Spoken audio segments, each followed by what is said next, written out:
Hello guys, so today we'll be reading about bacterial endocarditis. Now, what is exactly bacterial endocarditis? Let's try to understand. This is your heart. Now, a normal heart will have four chambers that we're aware of. The right atrium, the left atrium, the right ventricle and the left ventricle. Now, the heart has three layers. The first one being endocardium. We are going from in towards the outer side. So you have the first one is endocardium. Then you have the myocardium, which is the middle layer. So you have the endocardium, you have the myocardium, and the third layer is called the epicardium. And all these three layers are present in the heart from inside to outside. Now, this endocardium, for that matter, is a single layer of cells, which is sitting on the basement membranes. So imagine this to be something like this. This is your endocardium, and there are this is your endocardial cells. So this is just one layer of cells. And when you talk about bacterial endocarditis, the word carditis tells you it's an inflammation. So it's inflammation of this particular layer. And this endocardial layer also covers the valves. So if this were to be a valve here, this layer would also cover the valves. This is the endocardial layer. Now, there are some infections, some bacterial infections that will come and attach to this endocardium, that have affinity to this endocardium, and that will cause the inflammation of this endocardium. That is the reason it's called bacterial endocarditis. Now, when they happen to do that, they'll make these plaques of those bacteria that will sit on these valves, and eventually, when a lot of these bacteria will sit on the walls, they'll form thrombi. They'll attract thrombi because they'll sort of wipe off this endocardium, and tissue factors will be released, and they'll form these huge chunks, these huge plaques of on the walls. And understand that this valve is going to flutter up and down during the movement of blood, and during the fluttering movement, some of these chunks will tend to disengage from the valve, and it will go into the circulation. That is called embolization. It will be septic embolization, and that septic embolization is going to result into a lot of a stigmata of symptoms which we'll see here. So the idea is there is this single layer of cells in the heart which is getting inflamed, and that is causing the formation of plaques. Now that's what we see in the next picture here. If you can see, this bacteria are lodged everywhere on the endocardium, and this is bacterial infection on the endocardial surface. Free bacterial vegetation is causing systemic. So I told you these walls are flapping up and down, and when these flaps are flapping up and down, sometimes these thrombi, these vegetations, they'll move out. So these vegetations are nothing but clumping of bacteria along with fibrin and other stuff, and they'll move out and they'll go into the circulation, causing a lot of symptoms that we see. Now if you can see this is a picture of these vegetations, one of these vegetations. So this is a vegetation here that you can see. This is a large vegetation. Now you can see either large vegetation or you can see a small vegetation. How does that matter? We'll see. Now, let's try and review the same from first aid, and let's see what first aid says.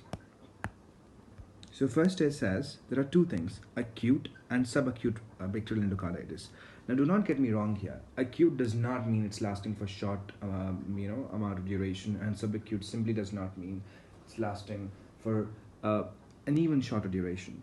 Acute here would mean a serious infection, and subacute is not a serious infection. Let's understand that acute endocarditis is caused by Staph aureus, as mentioned here, and the Staph aureus is high virulence, whereas subacute is caused by viridin streptococci, which is low virulence. Now what happens? Now this bacteria is in your blood, but if you have, for example, already damaged valves, then you'll be having, even a weak virulence organism, a weaker organism can, go and stick to the valves.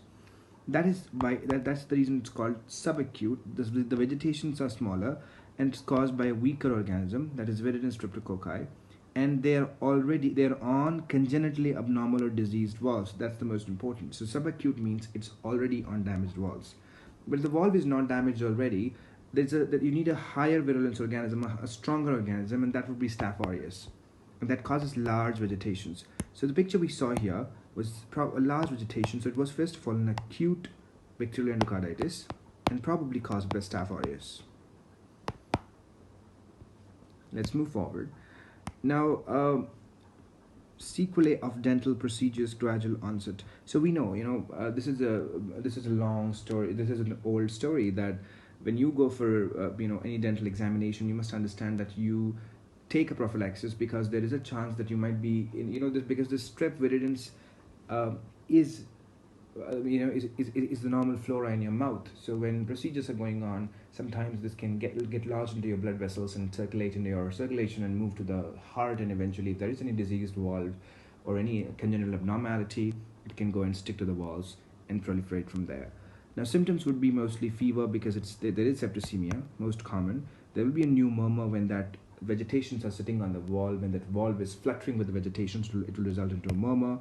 Then you have rot spots. Now remember, there was embolization of those vegetations, and that can result into that will go into the circulation, so that will go into your hands, into your eye, and that can cause the features. For example, rot spots are because of round white plaques on retina, because surrounded by hemorrhage, because those emboli have reached the retina. Ocular nodes, ouchy lesions. So O for O, ocular nodes are painful. They're on the fingers and toe pads due to immune complex deposition.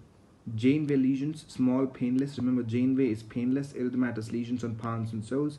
Splinter hemorrhages on nail beds. All of these are due to the systemic embolization of the septic vegetations.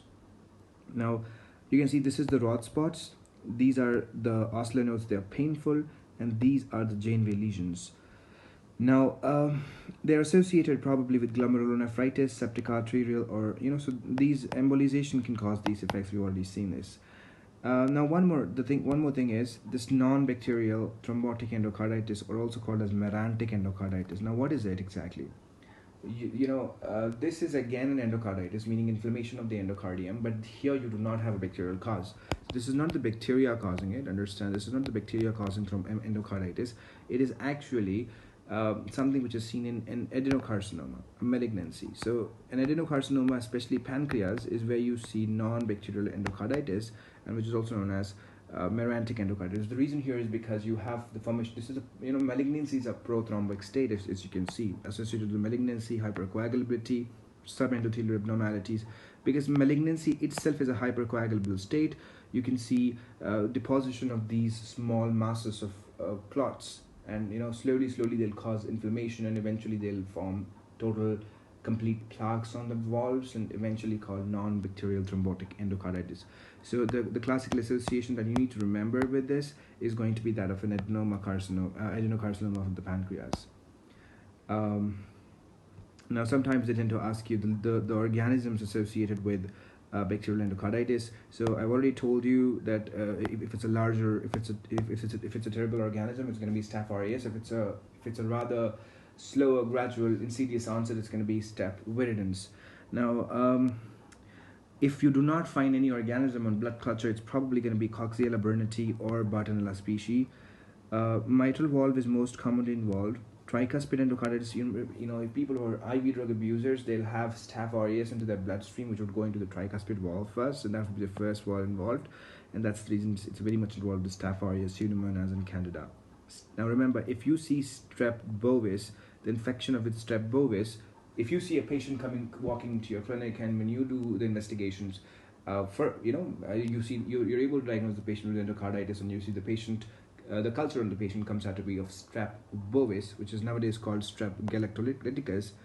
You have to also screen the patient for colon cancer, because this is very much common. If a patient has colon cancer, he's prone to develop strep bovis endocarditis. Step epidermidis on prosthetic valves, that is something that you have to remember.